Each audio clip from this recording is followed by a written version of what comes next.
नमस्कार। आज म मेरो ब्लगको लागि एउटा मलाई विद्यालय कालमा चाहिँ म 9 कक्षाको हुँदाखेरि मलाई एकदमै मन परेको एउटा नियात्रा यो डाक्टर तारानाथ शर्माले लेख्नु भएको यो नियात्रा चाहिँ मैले अहिले के सोचेँ भन्दाखेरि यो नियात्रा चाहिँ अहिले आएर आफ्टर मेबी 25 years है 1999 मा मैले पढेको हो भनेपछि अहिले 2021 भनेपछि आफ्टर 22 years यो निबन्ध अथवा यो नियात्रा उत्तिकै सान्दर्भिक छ साहित्यमा होस् या विशेष गरी चाहिँ मैले चाहिँ यो नियात्रालाई चाहिँ कसरी लिङ्क अप गर्न खोजिरहेको छु यो इन्टरडिसिप्लिनरी लर्निङमा चाहिँ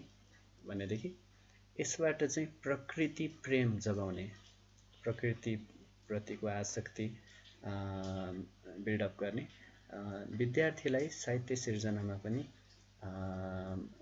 उत्प्रेरणा जगाउने किसिमका विभिन्न हामीले चाहिँ विभिन्न किसिमका चाहिँ एक्टिभिटीहरू गराएर चाहिँ विद्यार्थीलाई चाहिँ हामीले धेरै विज्ञानमा भूगोलमा हैन साहित्यमा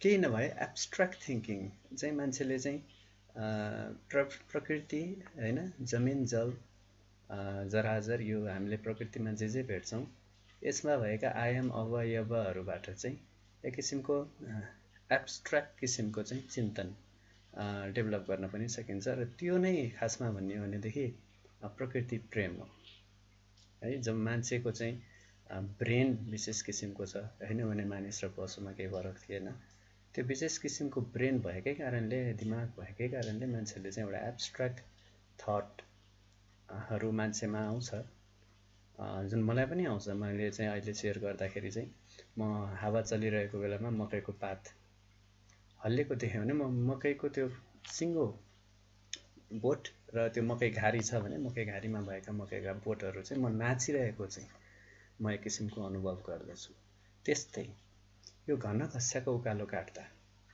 यो निबन्धमा त्यस्तै किसिमको यो घन घस्या भन्ने उकालोलाई चाहिँ निकै राम्रोसँग डाक्टर तारानाथ शर्माले चाहिँ नियात्रा उहाँको अनुभव उहाँको प्रकृतिपट्टिको आसक्ति र उहाँले जुन किसिमको सोच प्रकृति र मानिसबीच कस्तो किसिमका चाहिँ सम्बन्ध हुनुपर्छ मानिसले प्रकृतिलाई कसरी बुझ्दछ भन्ने कुरा चाहिँ उहाँले आफ्नो ढङ्गले प्रस्तुत गर्नुभएको छ र म यो अब पढ्न गइरहेको छु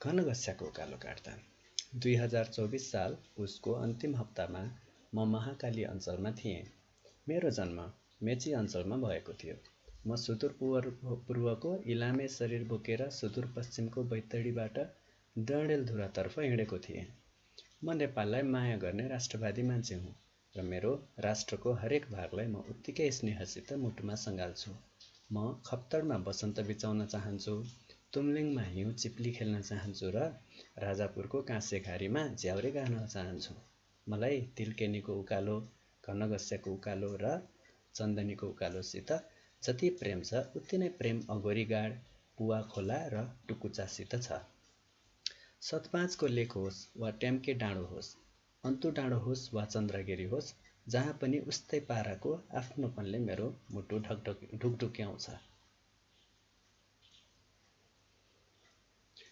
जीवनमा कति उकालाहरू काटियो होला र कति ओह्रालाहरू झरियो होला तर थोरै व्यक्तिले मात्र घन घस्याको उकालो चढेका होलान् यो यस्तो उकालो हो जो कठोरतामा अद्वितीय छ अगोरीगाडदेखि उकालिन थालेको यो डाँडो सहारा मरुभूमिको तिर्खालाई बिर्साउँछु भने चाहिँ तपाईँतिर हेरेर खिस्सा हाँस्छ संसारले अनेकौं काँचुली फेरिसक्यो देशका अरू भागले हजारौं नयाँ दृश्यहरू देखिसके तर यो उकालो अनन्तदेखि उस्ताको उस्तै छ युगहरू बिते र समयले टाप लगायो तर घन घस्याको उकालो उत्तिकै घोसे मुन्टो लगाएकै छ टाउकामा चिप्लो न चिप्लो बरफको हिउँले केस फुलाएर आफ्नो अरहरो वृद्ध शरीरमा काला रुखहरूको जिङ्रिङ्गे पुत्ला ठड्याई यो घनघस्या गजधुम्म परेर बसेको छ। यो मान्छेहरूसित रिसाएको छ, अघोरै रिसाएको छ, अगोरी गाड जत्तिकै रिसाएको छ, अनि पोखराली सेती जत्तिकै रिसाएको छ।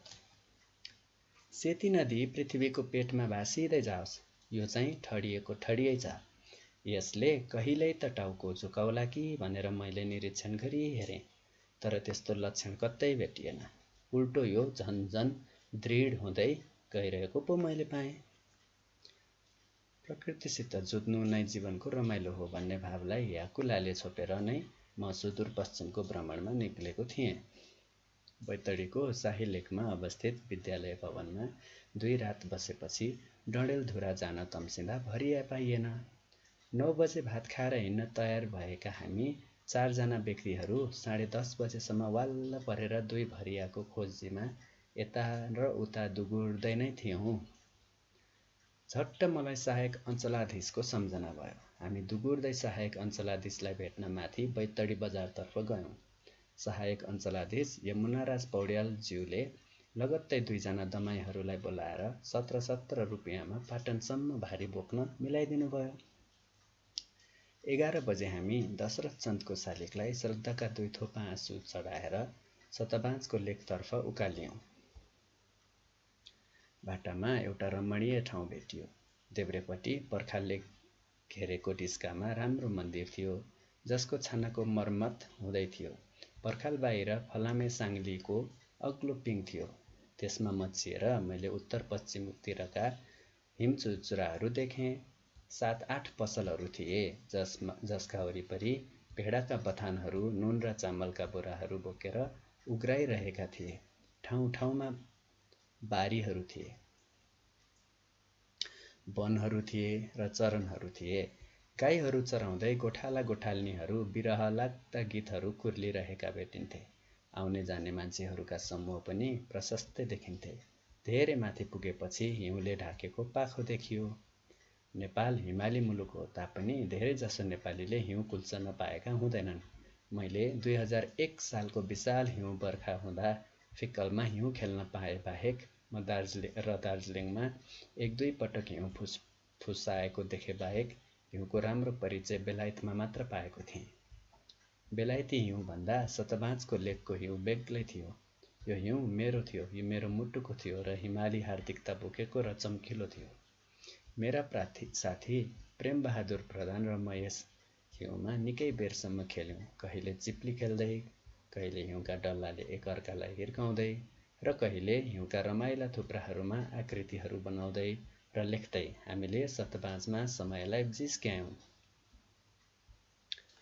डाँडामा पुगेर पूर्वतर्फ दृष्टिपात गरेपछि पो हामीलाई थाहा भयो हामीले सतबाँचलाई छोडेर धेरै टाढा जानु रहेछ।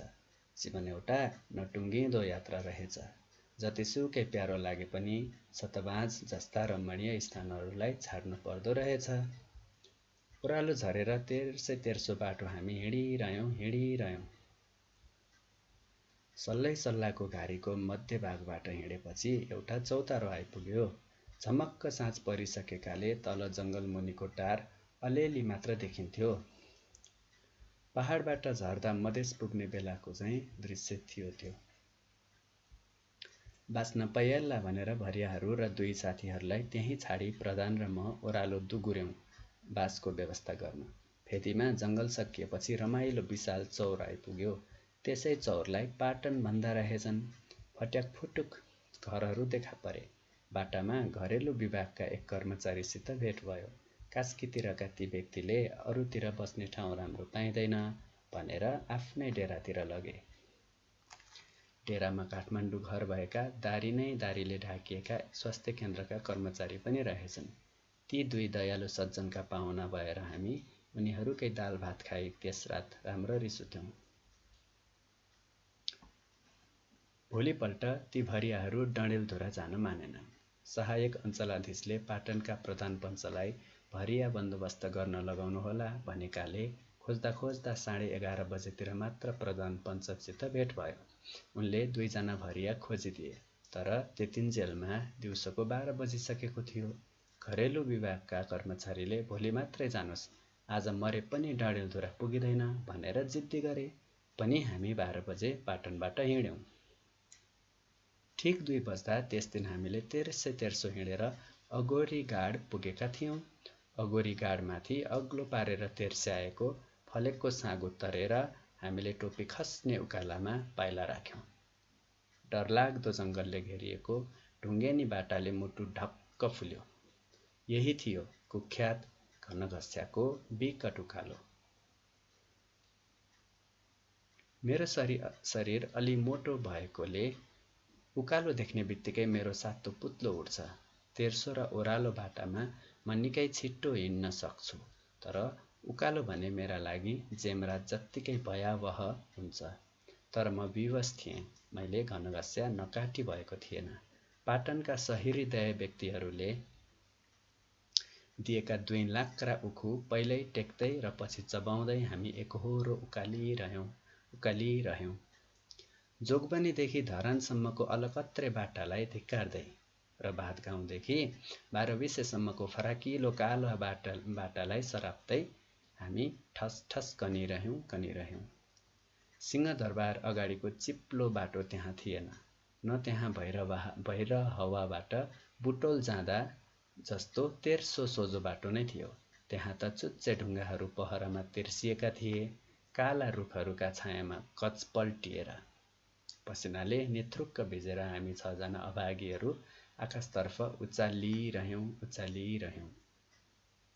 नील आर्मस्ट्रङलाई त्यति फिटी परेन होला, किनभने चन्द्रमामा पुग्दा उनीहरूसित यथेष्ट वैज्ञानिक उपकरणहरू उपलब्ध थिए। हामी भने पानी समेत नपाएर रोयौं।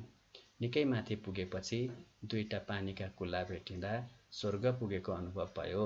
मरुभूमिका यात्रीले एक्कासी मरुध्यान भेटे झैं हामी फुलेल भयौं। त्यति हो, अरू पानी कतै भेटिएन।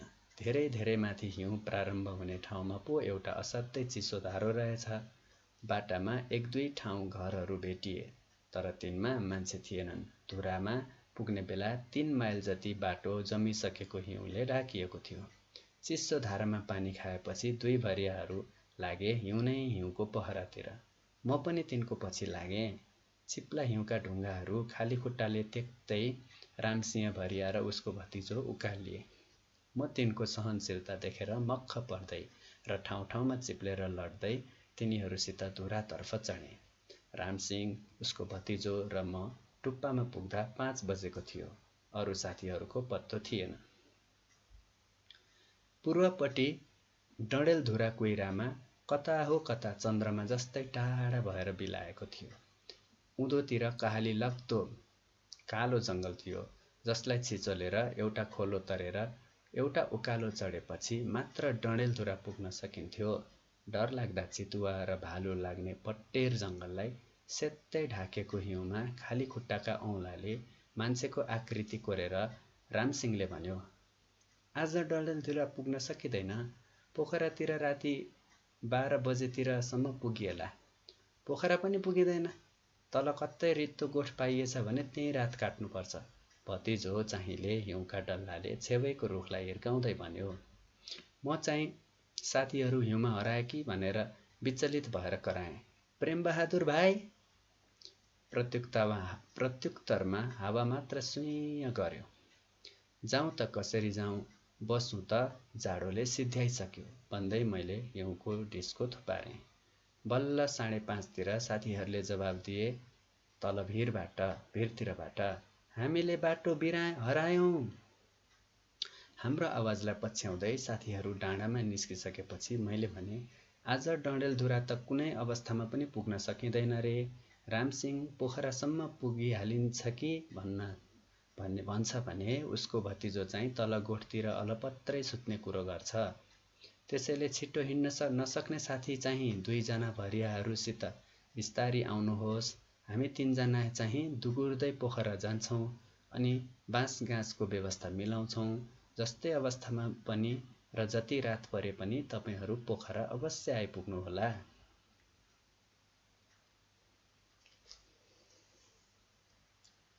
मेरो योजना सबैलाई मन परेकाले प्रेमबहादुर प्रधान एकजना साथी र म ओह्रालो कुद्यौँ। लड्दै पछारिँदै धेरै हिँडेपछि बाटो तेर्सियो र फेरि उकालियो। अनेकौं ओह्राला र उकाला बाटाहरू हिँड्दा हिँड्दै अँध्याराले झ्याप्पै छोप्यो। चोर, डाँका, भूत, प्रेत र जङ्गली जनावरका आक्रमणको आशंकाले ढक्क भएको छातीलाई दुई हातले थिचेर हामी तीनजना एक प्राण र एक मुटु भएर दुगुरिरह्यौं। हामी यति पछारियौं भनेर साध्य छैन, हामीलाई यति तिर्खा लाग्यो भनेर साध्य छैन। भोक, डर र बाटो बिरियो होला भन्ने आशंकाले थुरथुर हुँदै 10 बजे रातितिर एउटा डाँडामाथिको गाउँमा हामी पस्यौं। निकै घरमा बोलाएपछि एउटाबाट थाहा पाइयो कि बाटो बिरिएको रहेनछ। अनेकौं घरमा प्रयत्न गरेपछि एउटा छाप्राकी खड्किनी मकै भुट्न तयार भई लोग्ने परदेश लागेको रहेछ। तल्लो तलामा गाई बाख्रा थिए र माथिल्लामा सस्याना भन्टाङ भुन्टुङ छोराछोरीहरू यत्रतत्र पसारिरहेका थिए। दियालाको छेसको बत्ती जस्तै बालेर त्यस आइमाईले अँगेनामा बिट नभएको ताप्के जस्तो भाँडामा कुचाले चलाएर 3 घान मकै भुटिदिए। पैसा पहिले दिएपछि मात्र त्यसले मकै हाम्रो रुमालमा हालिदिए। प्रशस्त पानी लोटाबाट खाएर त्यो अमृत जस्तै मकै खाँदै हामी पोखरातर्फ लाग्यौं। खड्किनीले भनेकी थिए, बाटामी गाड पडन्छ। साँच्चै नै बाटामा एउटा खोलो रहेछ। त्यहाँ मन ढक्क फुल्यो।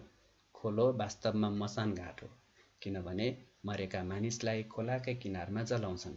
त्यसै हुनाले खोलो भन्ने बित्तिकै दिउँसै पनि मेरो सातो पुत्लो उड्छ भने रातिको त कुरै भएन। तर त्यहाँबाट केही उकालो लागेपछि नै रमाइलो डाँडो टुप्लुक्क देखा पर्यो, जसमा बाटाका दुवैतिर 15-16 ढुङ्गाले छाएका घरहरू थिए। घरहरू सबै बन्द थिए। एक दुई घरका बाहिरपट्टि सिकुवामा मान्छेहरू सुतिरहेका थिए। मैले सोधेँ, पोखरा कता पर्छ? यही हो, एउटाले ओड्ने भित्रैबाट भन्यो। दोकानहरू सबै थुनिएका छन् नि, यहाँ कतै पनि बास पाइँदैन कि क्या हो? प्रेमबहादुर प्रधानले सोध्नुभयो। दोकानमा राति कोही बस्दैनन्। दिउँसो बेचबिखन गरेर बेलुका ती गाउँतिर आफ्ना घरमा सुत्न जान्छन्। बरु अलिक परतिर जानुहोस्, एउटा पसलले त्यहीँ सुत्छ, त्यहीँ बास पाइन सक्छ। त्यस मान्छेले ओड्ने झिकेर हामीलाई राम्ररी नियाल्दै भन्यो। हामी अघि बढ्यौं। साँच्चै नै एउटा घरभित्र लालटिन बालिरहेको हामीले देख्यौं। ढोका निकै घचघच्याएपछि एउटा बुढाले ढोका उघारी लालटिन उचालेर हामीलाई हेर्दै सोध्यो, राति हुँदो के चाहियो? मैले घडी हेरेँ। रातिको 12 बजेको रहेछ। हामीलाई एक रातको बास चाहियो, मैले भने। यहाँ बास पाइँदैन। बुढो ढोका ढप्क्याउन लाग्यो। त्यसरी निठुरी बन्न तपाईँ पाउनुहुन्न। हेर्नुहोस्, हामी टाढा पूर्वबाट आएका। बास नदिए पनि केही खानेकुरा भए दिनुहोस्, हामी किनेर खान्छौँ, प्रधानले भन्नुभयो। बुढासित खाने कुरो केही रहेनछ। चिउरा, मकै, चामल, आलु केही रहेनछ। सस्याना सुन्तलाहरूले भरिएको एक डालो रहेछ। कास्की पोखराका सुन्तला रहेछन् नि त तारा दाइ, अर्का साथीले व्यङ्ग्य गर्नुभयो। अनि हामीले 2-2 रुपियाँका 30-30 दाना जति ती चिचिले सुन्तला खायौँ। बुढाले कति गर्दा पनि त्यहाँ बास दिन मानेन। उसकै घर अगाडिको चिसो छानु ह्वाङ्गै भएको र फोहोरी कटेरो उसले देखायो। त्यसैसित 2 रुपियाँका 3 अँगाला दाउरा किनेर हामी आगो ताप्दै साथीहरूलाई पर्खन लाग्यौं। राति 2 बजे सास मात्र बाँकी राखेर भरियाहरू र साथी आइपुगे। अनि रामसिंह र उसको भतिजो आगोको छेउमा पातलो तन्दा ओछ्याएर र हामी 4 भाइ आफ्ना सुत्ने थैलाभित्र पसी चिसो न चिसो भुइँमा ढुङ्गाको सिरानी लगाएर भोलि रमाइलो डडेलधुरा पुग्ने स्वादिलो कल्पना गर्दै 2:30 बजेतिर कचपल्टिलो निद्रा सुत्यौं। यसरी घनघस्याको उकालो काट्दा सकिन्छ। र यो किताब चाहिँ मैले यो किताब डाउनलोड गरेको हुँ र यो मेरो ब्लगमा लेखेको हुन्छु। कर्नेल युनिभर्सिटीको वेबसाइटमा यो किताब भेटिएको छ। भने चाहिँ नेपाली पुराना किताबहरू चाहिँ डाउनलोड गरेर हामीले त्यहाँ भएका कथा कविता त्यसका कन्टेन्टहरू पनि अहिलेको परिप्रेक्ष्यमा करिकुलम इन्टर डिसिप्लिनरी लर्निङमा चाहिँ हामीले त्यो पनि प्रयोग गर्न सक्छौँ। एउटा विविधता हुन्छ भन्ने चाहिँ म आशा गर्दछु। बाँकी मेरो ब्लगमा पढ्न सक्नुहुन्छ। धन्यवाद।